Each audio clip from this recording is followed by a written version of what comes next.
इच्छा नव्हती किंवा मीडिया समोर जायची सुद्धा मी कधी आलो नाही. पण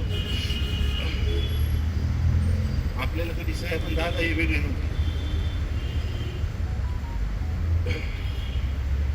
मी आमदारकीचं पहिलं तिकीट दादांनी माझं फायनल केलं.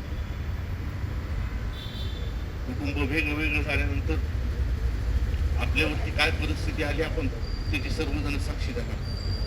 त्या परिस्थितीमध्ये सुद्धा जे काही ठराविक आमदार होते ते बोलताना आम्ही सांगत होतो साहेबांना की आपण एकत्रच दादांच्याच हातात तुम्ही हा विषय करा. दादांनी जे काम केलं आपण सर्वांनी सांगितलं आणि हे उद्या महाराष्ट्राने सर्वांनी बघितलं ना. देश पातळीवरती मोठे मोठे लोक सुद्धा त्याच्यावरती प्रतिक्रिया देतात. पण एक गोष्ट खरी आहे, दादांचं AI वरती एक भाषण म्हणून आपण सर्वांनी बघितलं असं. ते भाषण ऐकल्यानंतर कोणी बनवलंय मला माहित नाही, पण ज्या पद्धतीने ते बनवलं आणि ज्या पद्धतीने वाक्यरचना दादांची त्या भाषणामध्ये आली की मी राहिलो नाही राहिलो तरी महाराष्ट्र चालला पाहिजे. आणि त्या पद्धतीनेच आपण सर्वजण खचलेलो आहेत. आपल्याला काही कळत नाही, पण पवार कुटुंब जे आहे सर्वांना सांभाळून घेणारं कुटुंब आहे आणि सर्व जाती धर्मांना त्याच्या सलीमभाईंनी फक्त इथं उल्लेख केला. सलीमभाई माझ्यासारख्या म्हणजे एकदम अल्प समाजाच्या पोराला कुटुंब सोडून गेल्यानंतर सुद्धा साहेबांनी दादांनी मला सांभाळलं. कोणत्याही अडीअडचणी म्हणे आता सुद्धा निवडून आल्यानंतर मला चांगलं आठवतं. मी ते बाहेरच्या मंत्रालयाचे अधिवेशन होतं, मला तिथं दादा भेटले. दादा म्हणले वारे पाठ्या म्हणले सगळं घर तुझ्या विरोधात असताना सुद्धा तू निवडून आला. मी म्हणलं दादा शादी तुमचाच आहे. म्हणलं दादा तुम्ही जी ट्रेनिंग आम्हाला दिली त्या पद्धतीनेच आम्ही काम करतो. आणि आज दादा पालकमंत्री झाल्यानंतर बीड जिल्ह्याच्या लोकांना कुठेतरी विश्वास होतो काही ना काहीतरी बीड जिल्ह्यामध्ये होणार. रात्री झोपताना भीती वाटत नव्हती, पण दादा आपली पालकमंत्री होते. आज सर्वांनाच त्या गोष्टीची काळजी पडलेली आहे. पण लवकरात लवकर पवार कुटुंब ह्या संदर्भातला निर्णय घेते. मोठे साहेब, मी मोठे साहेबांना पहिल्यांदा अंत्यविधीच्या वेळेस बघितलं की दादांना चिता दिल्यापासून शेवटपर्यंत एकटक त्या अंत्यविधीला सलीमभाई तिथे बघत होता.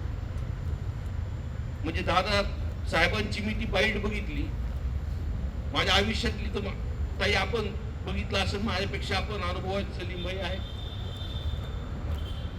पण त्या बाईट मध्ये मोठ्या साहेबांनी नजर सुद्धा वरती केली नाही आणि त्यांची ती भावना होती की लोकांपर्यंत जी घटना घडली तिथं सत्य हे लोकांपर्यंत गेलं पाहिजे. पवार साहेब असतील, सुप्रियाताई असतील, सुनेत्राताई असतील, हे नक्कीच त्यांच्या ह्या काही दिवसामध्ये एकत्र बसून जे काही निर्णय करतील त्या निर्णयासोबत आपण एकच. मी तर जसं राजकारण मी माझं सुरुवात केली पवार कुटुंबाशिवाय मला काही दुसरं काही दिसत नाही. आणि ह्याच निर्णयाने जसं मला काल सुद्धा तिथं प्रतिक्रिया होती की बारामती नंतर सर्वात जास्त विष्णुभाई जर लोक आले असतील तर बीड जिल्ह्यातून लोक आले. बीड जिल्हा हा भावनिक जिल्हा, हा मोठ्या साहेबांना मानणारा जिल्हा आहे. जो काही ते कुटुंब निर्णय करतील आपण त्या निर्णयासोबत एकमताने आपण त्यांच्यासोबत पाठीशी राहायचं आहे. आणि भविष्यामध्ये आपण सर्वांनी जे सांगितलं ठीक आहे, आपण आज सगळ्यांच्या डोळ्यात पाणी, पण काही दिवस झाल्यानंतर आपल्याला लगेच कामाला लावावं लागेल. जी दादांची साहेबांची शिकवण आपल्याला दिलेली आहे की कोणत्याही अडचण. पिंपरी चिंचवडची निवडणूक झाली, मी नंतर दादाकडे कामाने गेलो, मी डचकत गेलो की आपल्याला काही विषय तिथं विकासा संदर्भात बोलायचं आहे का नाही. पण तुम्हाला सांगतो ताई की दादा एवढं म्हणजे असं वाटतच नव्हतं की पिंपरी चिंचवडची निवडणूक ते हरलेले ते लगेच कामाला लागले. आणि त्याच काळामध्ये जे काही विजन दादांनी ठेवलं होतं, जिल्ह्यामध्ये जे काही मागच्या कार्यक्रमात आल्यानंतर जे काही जाहीर केलं होतं, आपण सर्वांनी पाठपुरावा करून जे काही स्वप्न दादांनी बघितलं होतं. मी 2 दिवस बारामतीला होतो. त्यांचे सर्व जवळचे लोक ज्यांचे जे पीए जे काम करतात त्यांच्याशी मी चर्चा करत होतो.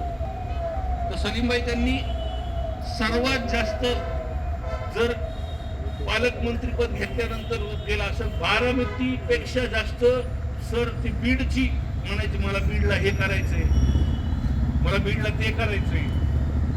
एवढी तळमळ आपल्या जिल्ह्याबद्दल होती. नक्कीच आपल्याला दुःख झालं, आपण त्याच्यातून सावरू.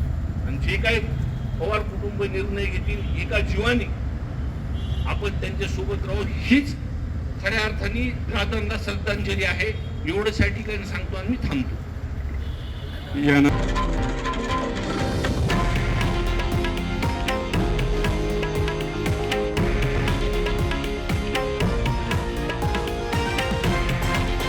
हे आहे देशातील नंबर 1 न्यूज नेटवर्क आणि आपण पाहत आहात TV9 मराठी, एकमेव.